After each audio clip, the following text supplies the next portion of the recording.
How's everyone doing? Today I'll be doing a video for Random Horror Blu-ray Shelf number 4. And this is the Random Horror Blu-ray Shelf videos for 2021. And I like doing these videos. You guys seem to enjoy watching them as well, but I like the randomness of it, where you have certain movies right next to each other that wouldn't normally be next to each other.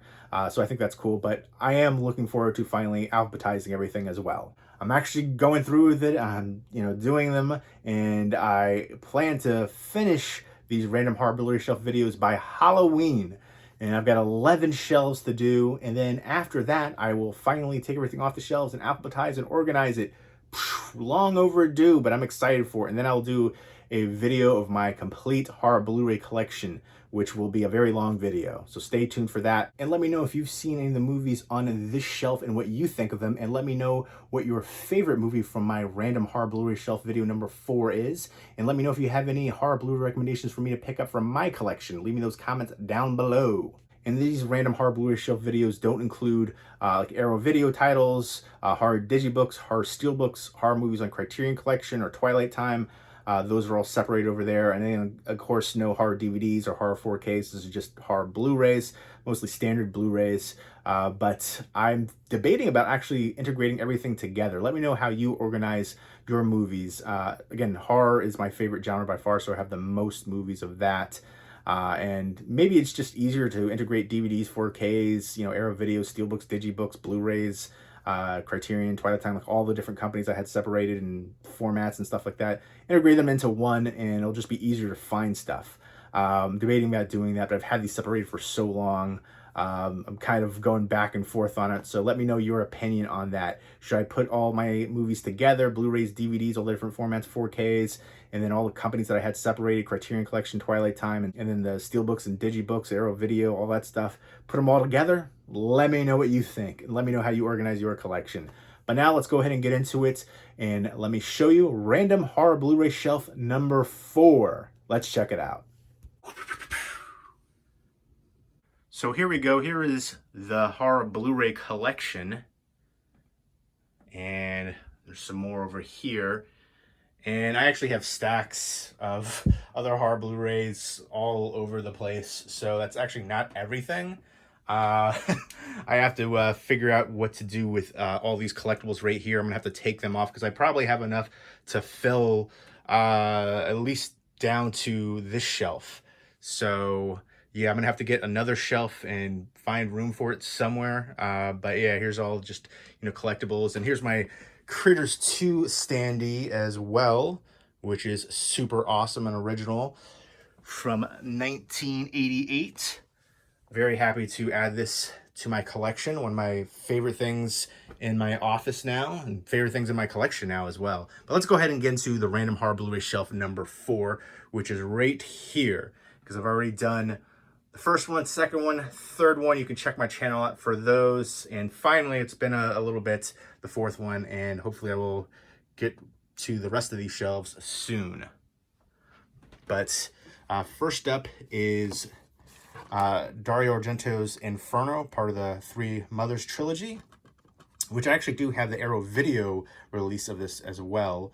I did a trade with one of my YouTube friends on here, and she hooked me up with this one, so very cool. This was out of print for a little bit too, I think. And Cat's Eye from Stephen King adaptation, a real good horror anthology, one that I remember watching all the time as a kid. I think the Drew Barrymore summary is the one that everybody thinks of when you think of this movie, but really enjoyable overall. That's my favorite segment of it too. Salem's Lot, which is just an all-time classic. Great vampire movie.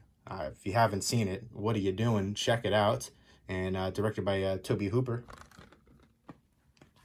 And I'd like to see Return to Salem's Lot get a Blu-ray release.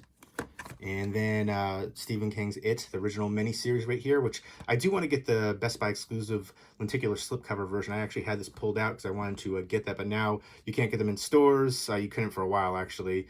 But now they're on eBay. I feel like people are selling them on eBay for about 20 bucks. A little bit more than I want to spend for it, but I do like that slipcover. It's pretty sweet. Zat, which is one that I haven't seen in a long time. I remember watching this as a kid on late at night on TV. It's kind of like a Creature from the Black Lagoon like ripoff, But I remember being kind of cheesy fun, and I'm looking forward to revisiting this one. Next up is a Scream Factory release for Without Warning, which I remember this being cheesy fun. It had Martin Landau, a few other people in here. Jack Palance, David Caruso, Neville Brand. Yeah, a bunch of recognizable people, but it's directed by Graydon Clark, who he did Joysticks. There you go. It says right there. I was trying to remember that one. And I know that I want to get the Blu-ray for that too. That's like super out of print, I think. I think he was just selling it on his website, and then there weren't too many of them that he had.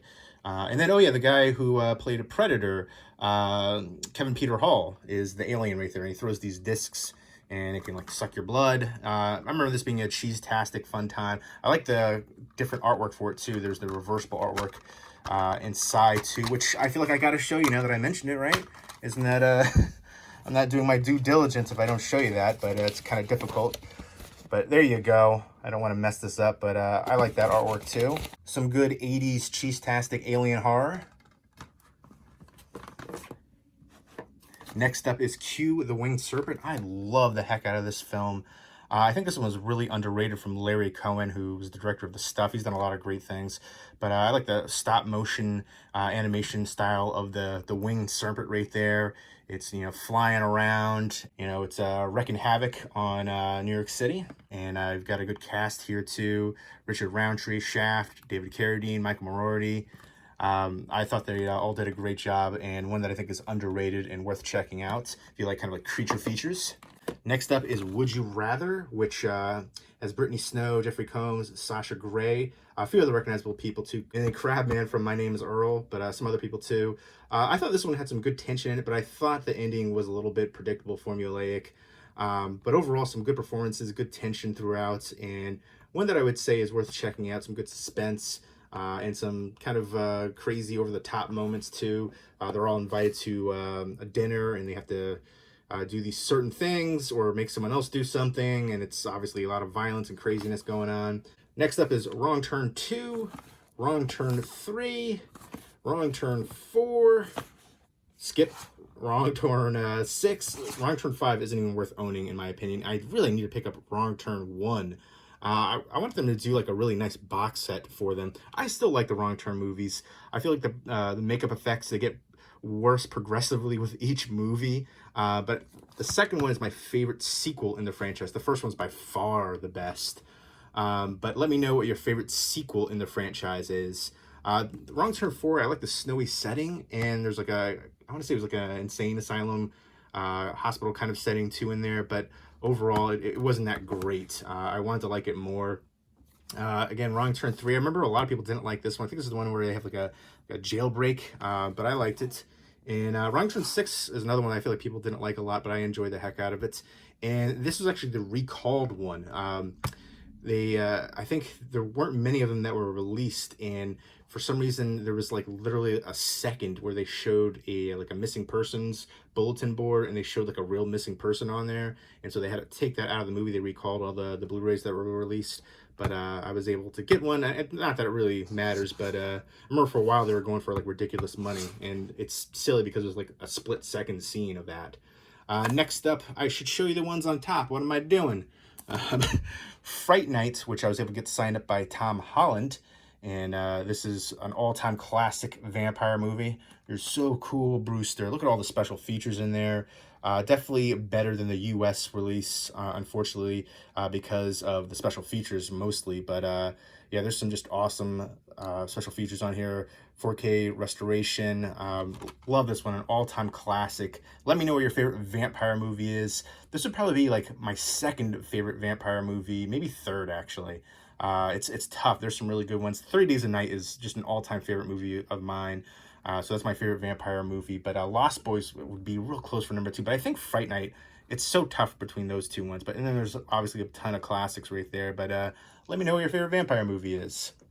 And next up is Leprechaun Returns, which I remember seeing this on the Sci-Fi Channel and thinking it was one of the worst in the franchise. I know a lot of people don't like the Origin one, but I love the Origin one. It's just, you know, a different look to the Leprechaun.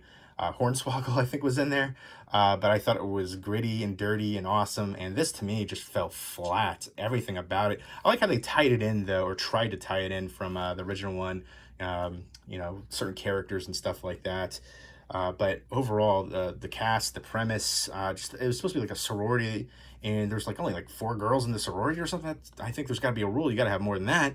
But even the leprechaun didn't have some of the best lines. Like some of the best lines in the movie were by some of the other people. I was just like, you can't do that to the leprechaun. The kills weren't that great. Overall, I just thought it was disappointing. I do want to revisit it though, just to make a final decision on whether to keep or purge it from the collection. Next up is I Still See You. This is kind of like YA horror to me. First of all, I thought Bella Thorne was actually really stunning in this. I'm not too familiar with her.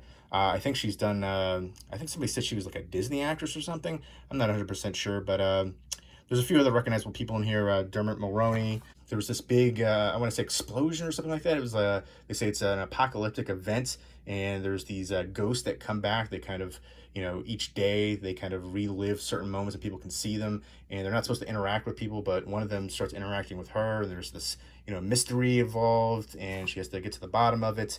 I kind of liked aspects of it, but the ending, I don't know, I didn't really care for the ending too much, and it felt a little too, you know, in that YA bubble, but I did think it had some good atmosphere and some cool, unique parts too. So that's another one I'm kind of like torn on.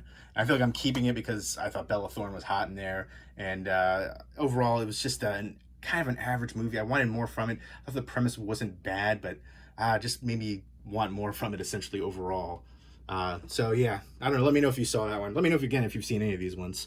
Next up is The Last Exorcism, which I love the heck out of this movie so freaking much. I remember a lot of people hate this movie. It blew my mind because I thought it was so amazing. I love the ending to it. I love the whole concept to it. I think this one is so super underrated. And then the lead actress, I believe her name is Ashley Bell. She's so great doing those contortionist movements. I've seen her in a bunch of other things since The Day, a few other things, but she's a really good actress, and I liked her in this role. Definitely happy to have this one in my collection, and I would recommend it if you're into exorcism possession movies. And I think The Last Exorcism is one of the best found footage movies too. I'd probably say my top 7. I'm going to be like really picky with that. I think that The Blair Witch Project and Paranormal Activity are the 2 most overrated horror movies in history. I don't think there's anything special about those movies aside from the marketing. Even the marketing doesn't really work for me now looking back on it. So you're telling me that you thought that there's a real witch living in the woods in Maryland, and if you were over the age of 5, get out of here. Come on. Because that's just so ridiculous. If you believe that, I got a bridge to sell you. But yeah, I can't stand those movies. I don't understand the appeal still to this day for those 2 movies. They were boring. Nothing really happened. You know, Paranormal Activity had like one jump scare at the very end, and most of the time there's just, you know, people walking around when they're sleeping, you know, sleepwalking. I guess that could be scary if you're freaked out by that, you know. I don't know, but I love the heck out of this one. A really cool concept, unique. Next up is Let Me In, which I believe this is the Canadian release. And, you know, it's got that cool slip cover, which is the main reason why I got this edition. I dig that. I think this is an unnecessary remake, but a good remake. So I'm kind of torn on it because of that. Yeah, this is definitely the Canadian release right there. Canada has some really cool slip covers. So I broke down and got that one. I like a lot of the people involved in this film, a lot of the actors too. Matt Reeves, the director, and Elias Koteas was really good in here. I'm a big fan of him all the way back to Some Kind of Wonderful. But Chloe Grace Moretz, Richard Jenkins, Cody Smith-McPhee, they're all great in here. But again, yeah, I felt like this was a good remake, but an unnecessary one too, because Let the Right One In is just an all-time classic and another phenomenal vampire movie too. I think that is a transcendent horror movie. And then next up is Jason Goes to Hell.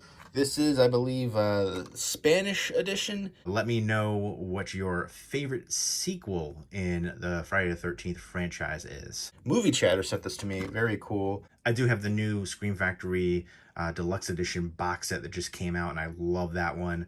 But before that, you know, I didn't have the 10 set. I missed that on that. So I definitely wanted to add this to the collection before that. So I definitely appreciate Stephanie hooking me up like that.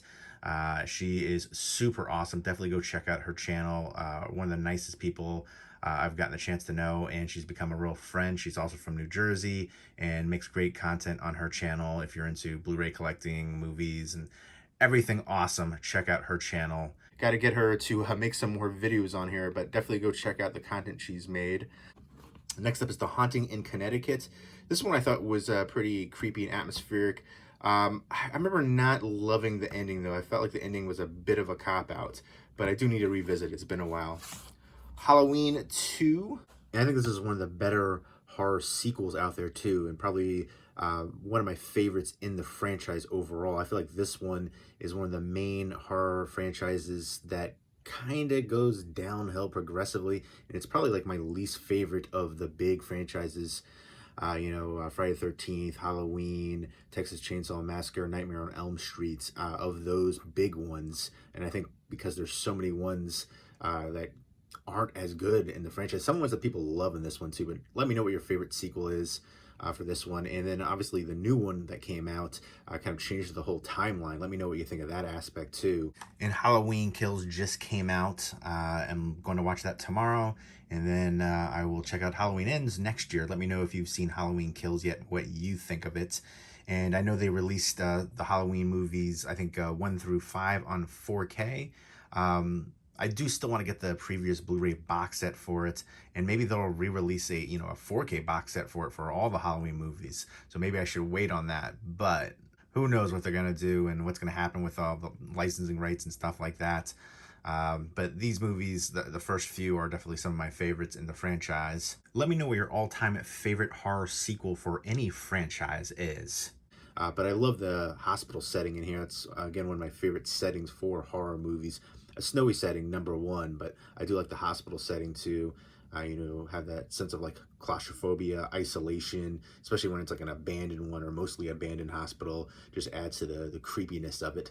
This is the 30th anniversary edition. Next up is Halloween 3, Season of the Witch.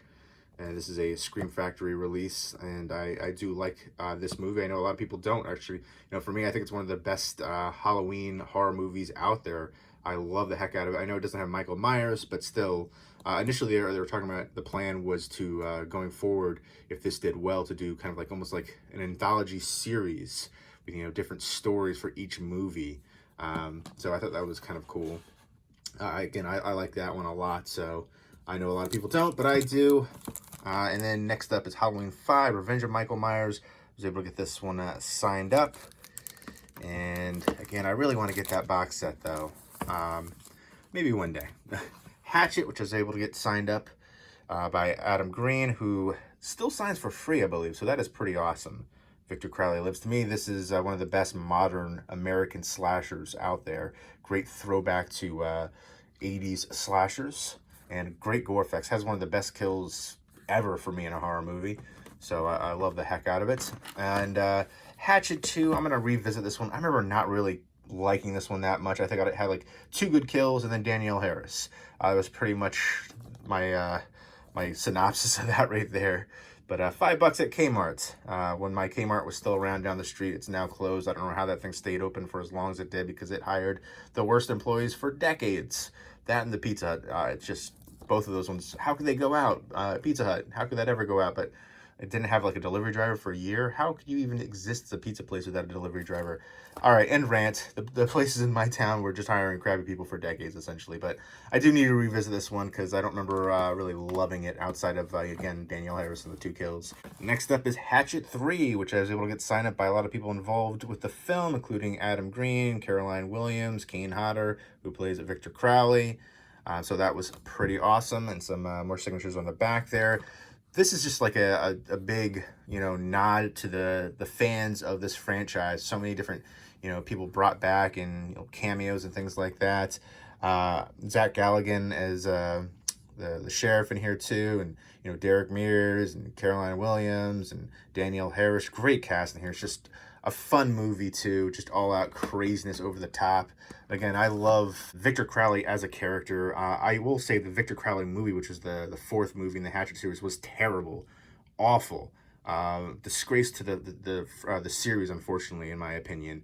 I don't know if it's just less of a budget or what. I'm really surprised that wasn't better of a film. I think that the franchise has a following, so I don't understand it. At this point, getting some new people involved. Adam Green still has to be the creative mind there, but I don't know. It deserves a better sequel, a better franchise outing than Victor Crowley. So I would love to see more movies in the franchise, but a step up from Victor Crowley. Go back to the roots of the first one. And the third one, the first and the third are, from my favorites. The first by far, but. And next up is Heartless, which is kind of like a dark fairy tale horror movie with Jim Sturgis. I think this one's kind of underrated. It's been a while since I've seen this one, but I remember enjoying it. And this is directed by Philip Ridley, who did some bizarre films. This is his third film. I know there was another movie that he was planning to make, but never happened. First one, Reflecting Skin with Viggo Mortensen, was so bizarre. And then his second one, The Passion of Darkly Moon, also very bizarre, very much akin to Reflecting Skin. I think it was going to be like a trilogy. And this one was supposedly part of the trilogy, although the other two were from American, kind of a look into, American life. But The Passion of Darkly Noon with Brendan Fraser, Viggo Mortensen, who again was in Reflecting Skin, and then Ashley Judd was another really kind of bizarre film. But yeah, Heartless takes place in the UK. And again, I think this one is underrated. I believe this is a Canadian release for it, because we don't have a Blu-ray release here in the US. Next up from Lucio Fulci is Devil's Honey. This is a Severin release. This really isn't a horror movie. It's an erotic thriller, and it's really not even that good of a movie. But I kind of do like the ending, and the special features in here were awesome. So really cool special features. Sometimes the special features are better than the movie itself. That's definitely the case here. And Lucio Fulci was really sick when he was, I think he was still sick when he was making this film too. But I don't know, this isn't a good film. This is one I should probably purge from the collection, but I really do like, I guess, like the ending of it. It's just a bizarre movie. There's, crazy saxophone, and the woman just loses her mind, essentially, and kidnaps this guy and blames the guy for the death of her boyfriend. But yeah, just a bizarre movie, not really that good, but I don't know, something about it. I definitely think the lead actress is super hot, but she's a terrible actress. Next up is Friend Request, and I actually like this movie. I felt like this one got a bad rep, and I think people just didn't give it a fair chance off the bat. They were lumping in with other movies like it, like Unfriended. Unfriended was terrible. This movie I thought was a lot better, and didn't revolve around just like a webcam. This is basically, some friends in college, and somebody sends somebody a friend request, and it's this creepy girl right here, and it's kind of like this whole crazy cycle. But I thought this one was decently atmospheric and had some good suspense, and I liked it a lot better than most people seem to. But I think some people didn't even watch it and just called it terrible because they either got it confused with Unfriended or just thought it was going to be the same thing, and it's not at all. It's very different. And Unfriended, I thought was awful, but there's another movie called The Den, which is somewhat similar, but so much better. Check out The Den, really good found footage movie. Next up is Leatherface. This is the newest one from the directors from Inside. And I thought this was very interesting. Has some good gore effects in here. And they took some risks. I'll give them that with, the Leatherface character. And there's so many different issues with the whole Texas Chainsaw Massacre family and, the timeline and all kinds of things like that. I like the cast in here too. You got Lily Taylor, Stephen Dorff. And again, this is directed by Julian Maury and Alexandra Bastillo, who directed Livid and Inside, which are amazing French films.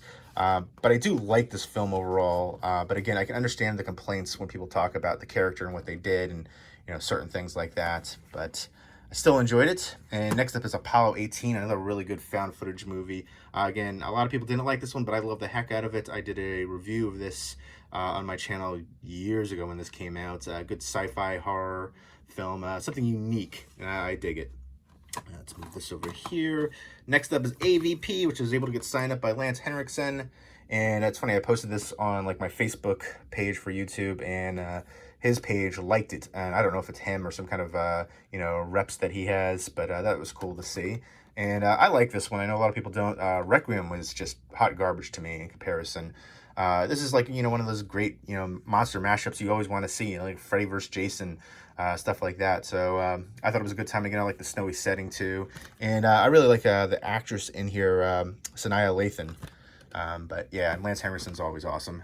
Next up is American Mary from the Soska Sisters. Probably the best thing the Soska Sisters have ever done. I was really looking forward to See No Evil 2. It was their first studio film, but I thought that was a huge disappointment. Great cast in there, but the kills were underwhelming, and just everything about it was kind of disappointing. I liked, you know, the concept of it, all the different actors involved, and the setting too, but it was just a big letdown for me. But American Mary is super awesome, and just the everybody involved in this one too. The actresses right there were so good, and Catherine Isabel was amazing in the lead role. So definitely the best thing they've ever done by far. I do like them though as female directors, and in the horror community you can tell that they're actual fans and appreciate their fans too. But they're, you know, fans of the genre. Ju-on White Ghost, Black Ghost, which I still haven't watched this one, and I need to. So I will pull that one out a little bit to remind myself to check that one out. I've had that in my collection for a bit. And looking at Ju-on White Ghost, Ju-on Black Ghost, I didn't realize this, but it is actually two separate films. Ju-on White Ghost is 61 minutes, Ju-on Black Ghost is 60 minutes, so, you know, essentially an hour each. So quick films, and this is from Toei Video. So that's interesting too. But yeah, I didn't realize that until just right now. I thought it was just one film, but I don't know if there's any connection to both of the films. Reading on the back, it doesn't quite sound like it, but they all have some kind of tie-in, maybe. I'm thinking, you know, all the Ju-on franchise, and even the recent The Grudge film, it wasn't a remake. I feel like so many people just crapped on it and didn't even give it a chance, or went in thinking they weren't going to like it. And obviously, if you go in with that mindset, that can affect your viewing of it. But I thought it was actually a decent film. It was kind of just a side storyline of it, and there was nods to the rest of the franchise throughout. And I like the lead actress in it too, and some good creepy atmospheric scenes and moments in it. I don't like jump scares. There's some really, you know, a couple cheap ones on that, but so many films rely on jump scares throughout, and I wouldn't say it relied completely on it. It relied more so on the atmosphere and suspense buildup, but I thought it was worth checking out for the new Grudge movie. Not saying it's great, but definitely worth at least a one-time watch, and doesn't deserve all the hate and criticism it was getting. But yeah, Ju-on White Ghost, Ju-on Black Ghost gives me something to check out now. Next up is Prison with Viggo Mortensen, one of the earlier films with Viggo Mortensen. And I was able to get this one signed up, if I can get the slipcover off of here one-handed. There we go. So yeah, it was cool to be able to get this one signed up. And there's John Carl Buechler, and yeah, Kane Hodder was involved in this too. He did some of the stunts and things like that. And this is directed by Rennie Harlin. Kind of a ghost movie set in a prison. And I remember enjoying it, but watching it now, it doesn't quite live up to my memory of it from when I watched it, you know, years back. Next up is Creepshow. Beautiful edition right here. Let me know what your favorite segment from Creepshow is. I would have to say, you know, the crate is just a classic. All of them are classics, though. But I love this edition for it. Beautiful edition from Scream Factory, and one of the best horror anthologies out there, if not the best. I love Creepshow 2 as well. I haven't seen the Creepshow series, though, which I think is on Shudder. I've heard great things, though. Next up, Tales from the Crypt Demon Knight, which I love the heck out of this one, too. I remember watching this one on HBO. Actually, this one and Bordello Blood when I was a kid. And I like the cast here, too. Billy Zane, William Sadler, and then you also have Jada Pinkett and CCH Pounder, a few other recognizable people. There's this like ultimate evil demon collector, and I remember there's like all these different like ghouls and stuff like that. Some creepy scenes in there, and some good tension when they're all holed up and trying to hide.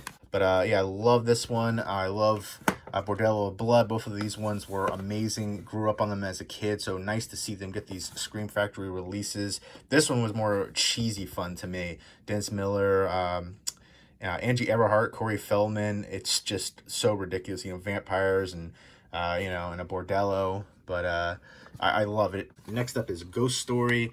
This is a classic ghost story movie. Great storyline. Fred Astaire, Douglas Fairbanks Jr., Melvin Douglas, John Houseman. Really good storytelling for this. And, you know, going over from when they were younger to now in their club that they have, the Chowder Society. And yeah, I'm happy to have this one, another Scream Factory release. I know a lot of people actually ask me to do Scream Factory video, you know, my collection, but I don't have a ton. But then now looking up there, I have a bunch in a row right here of them. Another Scream Factory release is Darkman. One of the earliest roles that I remember seeing Liam Neeson in, at least from when I was younger. Now I've seen a bunch of movies with him, but this is a classic. I love everybody in here too, but Larry Drake was so awesome. Francis McDormand too, music by Danny Elfman and directed by Sam Raimi. Another Scream Factory release, The Sentinel. This one is, to me, one of my favorite movies from the 70s. And I love the ending scene with the freaks and stuff. But this one is a great cast in here. A bunch of cameos in here. You've got Chris Sarandon, John Carradine, Ava Gardner, Jose Ferrer, Burgess Meredith. I mean, there's so many recognizable people in here. A few people throughout too that have just really small roles, but love that film. One of my favorites from the 70s. Next up is From Dark, which I believe this is from Ireland. Interesting and unique vampire tale. Very simplistic, but it works. Stung, which is a really good killer bug movie. And oh man, what's the one actor in here? Clifton Collins Jr. He is so good in this. I think he's a great actor in general. Lance Henriksen, a few other recognizable people, but this is a really good modern killer bug movie that I would recommend. Honeymoon, which this movie blew me the heck away. I did a full movie review of this one on my channel when it came out, and oh, I love this movie. From Lee Janek, who recently directed the Fear Street movies, which I really enjoyed those ones.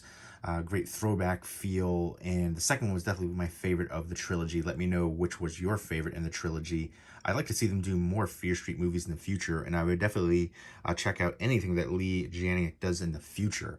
Can't wait to see more from her. But this movie is such a weird, twisted movie, sci-fi horror movie. I love the heck out of this movie. It's so trippy and bizarre. You know, you think it's going one way, then towards the end, there's a certain scene that's just kind of comes out of left field, but I love it. And great performances from the two leads especially. But you know, that's one that has some dramatic pacing, so you have to take that into consideration. Might not be for everybody in that regard, but I love that movie so freaking much. So underrated, Honeymoon. That feeling of isolation too. They're, you know, going away for their honeymoon in this in the secluded woods and stuff, and it really works. Next up is Meet Me There, which I remember seeing this one a while back, and it has gold dust in there. It's basically about this girl who goes back to her hometown, the small town, and you know, she has a bunch of like mental health issues. She goes with her boyfriend there, and craziness ensues, and you know, it's just kind of a de-evolution of, you know, going back into that madness of that area and why she's like how she is. But it's low budget, and I think it's decent, but it's not great. I kind of want to revisit it to see if it's worth keeping the collection again. It's all about, you know, keeping movies that I can see myself rewatching again. If I can't see myself rewatching again, it's time to get rid of it. But I remember loving aspects of it, but also thinking it was, you know, overly dramatically paced in some aspects, and they could have built up tension a little bit more in certain scenes, but I think it did have good mounting tension throughout. And it was decent for the low budget aspect of it. Oculus, which this one really surprised me. A really good mirror horror movie. There's a few actually out there. This is directed by Mike Flanagan, and I would love to see a prequel to this, sequel to this. They can do so much with it, and I love the cast here too. But this one really is one that I think for modern horror fans that will, you know, they'll enjoy for Insidious and things like that. Sinister, if you like those ones, I think you'll enjoy this one. I wasn't, you know, the biggest fans of Sinister and Insidious, so I know, you know, it's kind of sacrilege to say because so many people love those ones, but I think they kind of rely too much on jump scares and certain things that have been done so many times before. Even though there have been mirror horror movies, I thought this one was pretty unique and has some good tension throughout, and I liked it a lot, and I would love to see like a franchise built around this, and more, you can go in depth with the history of it and things like that. Next up is Last Shift, which, oh, so creepy and atmospheric. I love this one. I'd say this one is one of the most underrated horror movies of recent years. This police officer, she's doing her first shift at the closing of this police station, and it's abandoned, and basically all these, flashbacks are happening, and of this case that was involved with her father. It's kind of like a Charles Manson-esque cult, and she sees these haunting visions, and it is violent and crazy and awesome, and has some super creepy scenes in it. Love the heck out of Last Shift and would highly recommend it. Next up is art house horror, German horror movie, Goodnight Mommy. And honestly, I thought it was overrated. I watched it, it had so much hype. I felt like it really wasn't even horror. It was more drama than anything. I want to revisit it though. But I remember being kind of underwhelmed given all of the hype for it. I thought it had some good cinematography, some good, decent tension. But I just wanted a little bit more from it. Again, it does have a good sense of paranoia throughout, but I want to revisit that one again. German art house horror. It's kind of like Dead Ringers-esque. This mother comes back from the hospital with bandages all over, and these two twin boys right there aren't sure if it's the real mother or not. And she's all covered up, and there's kind of a the big ending right there, which again left me wanting more from it. Another one that I think is really underrated is We Are Still Here, and this one to me has nods of Fulci all throughout, and it does have some snowy setting aspects too. And this is directed by Ted Geoghegan, who did an amazing job here.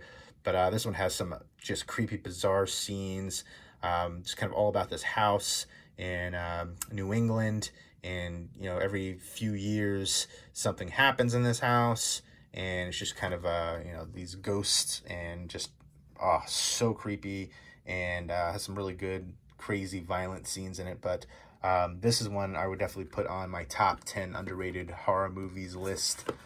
Next up is Dolls, which this is an all-time classic from Stuart Gordon.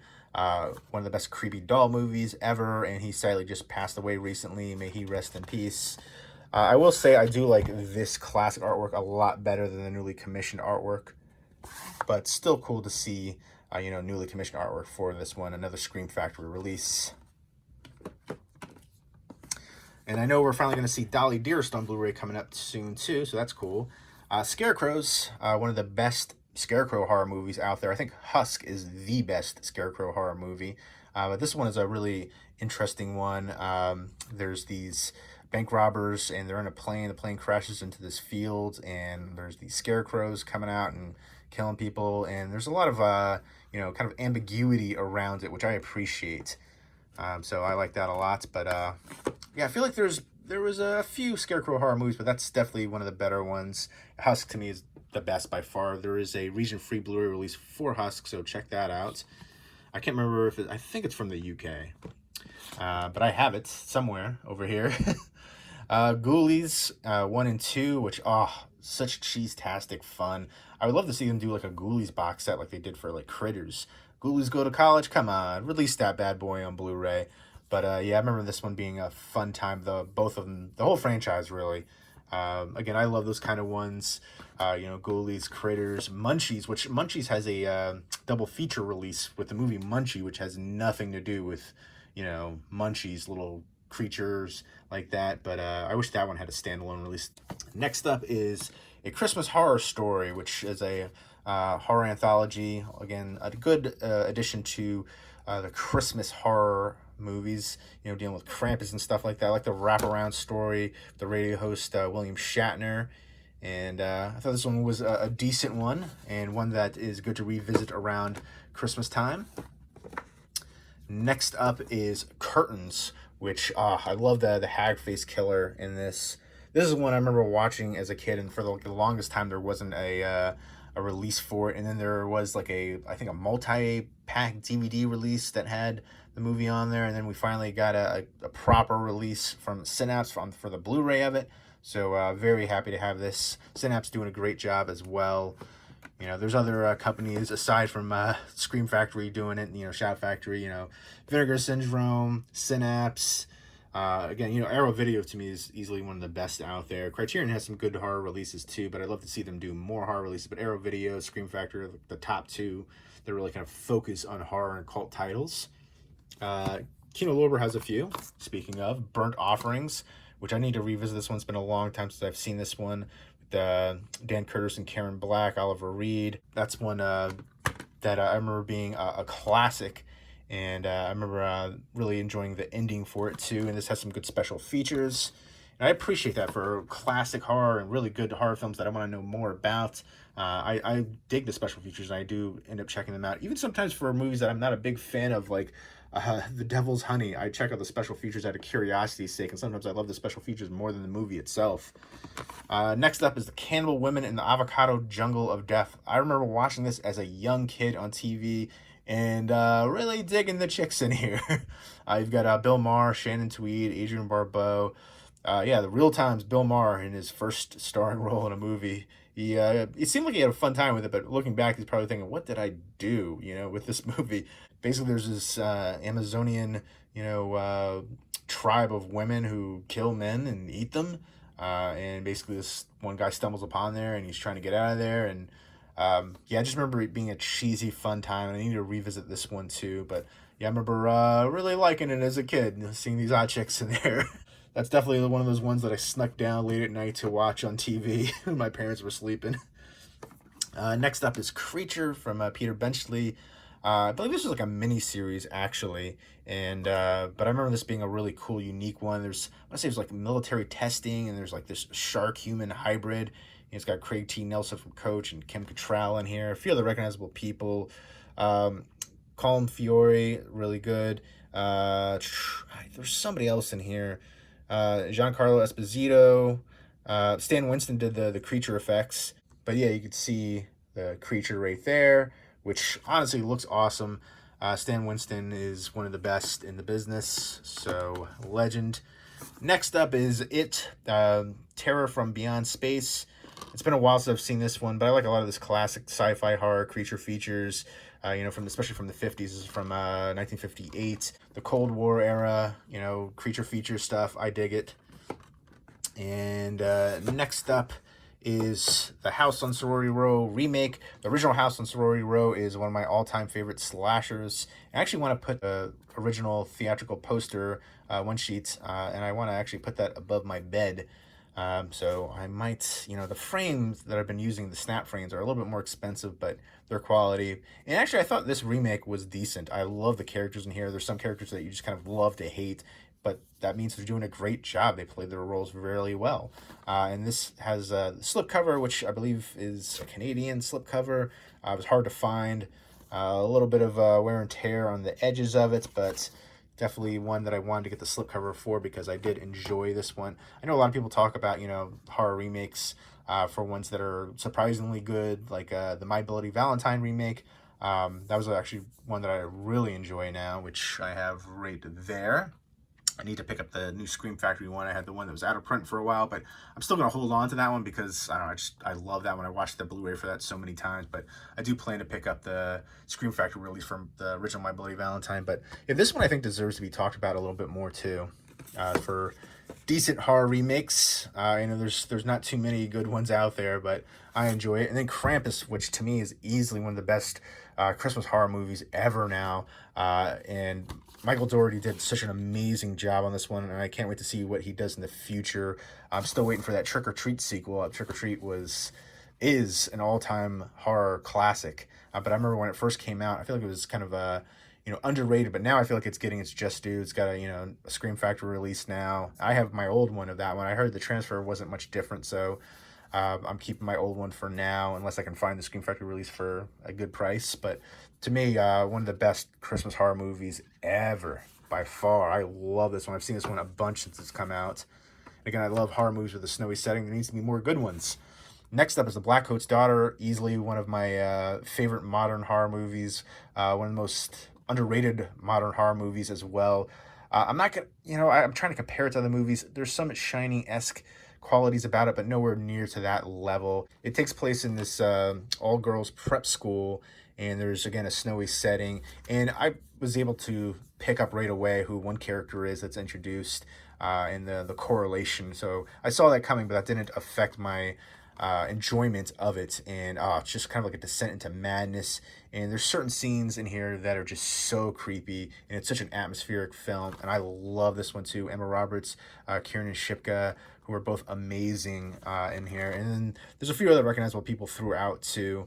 But I love this one so much. Again, this one is very dramatically paced, but so worth it. But again, yeah, if you can't sit through movies that are dramatically paced, it won't be for you. But it is definitely worth checking out, in my opinion. Again, if you like darker, kind of demonic movies, descent into madness movies, things like that.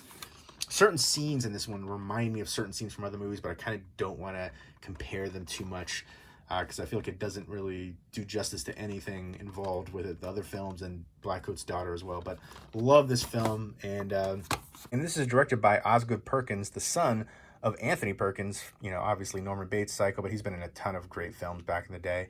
But I've seen other films from Osgood Perkins, and this is by far the best. He does a lot of movies that have dramatic pacing in it. This one worked a lot better for me. And then last but not least is House at the End of the Street with Jennifer Lawrence. And I remember thinking this was okay for me. I have a big crush on Jennifer Lawrence, so I think that was like one of the main reasons I was keeping this one. I just remember thinking it could have been much better, and to me, this had a lot of hype at the time when it came out, and I thought it just didn't quite live up to it, and the twist wasn't as smart as it thought it was, and I don't know. I remember thinking it could have been better, but I remember kind of keeping it because Jennifer Lawrence is super hot to me. I do want to revisit this one to see if it's worth keeping in the collection. There's a few that I obviously, you know, finally remember and love, but then there's certain ones that I kind of want to revisit to see if it's worth keeping in the collection or not. That's one of them. Where is, Meet Me Here is another one, and then even Goodnight Mommy. To me, you know, who cares what other people think? This one has pretty much everybody just loves it, just raves about it. But I remember being a little bit disappointed. Didn't live up to the hype, and I kind of want to revisit to see if it's even worth keeping in my collection. Who cares if other people like it? If you don't like it, get rid of it, you know? So there you go. And I think the only movie on the shelf that I didn't see yet was Ju-on, White Ghost, Black Ghost. So part of the, I guess, the Ju-on franchise right there. But there you go. That is the Random Horror Blu-ray shelf number 4. Let's get it all in frame. There it is. So there you go. There is my Random Horror Blu-ray shelf video number 4 for 2021. And let me know if you've seen any of the movies on this shelf and what you think of them. And let me know what your favorite movie from Random Horror Blu-ray shelf number 4 is. And if you have any horror Blu-ray recommendations for me to pick up from my collection, leave me those comments down below. And look forward to Random Horror Blu-ray shelf number 5 through 11 coming up soon. And hope everybody's doing well. Keep it spooky.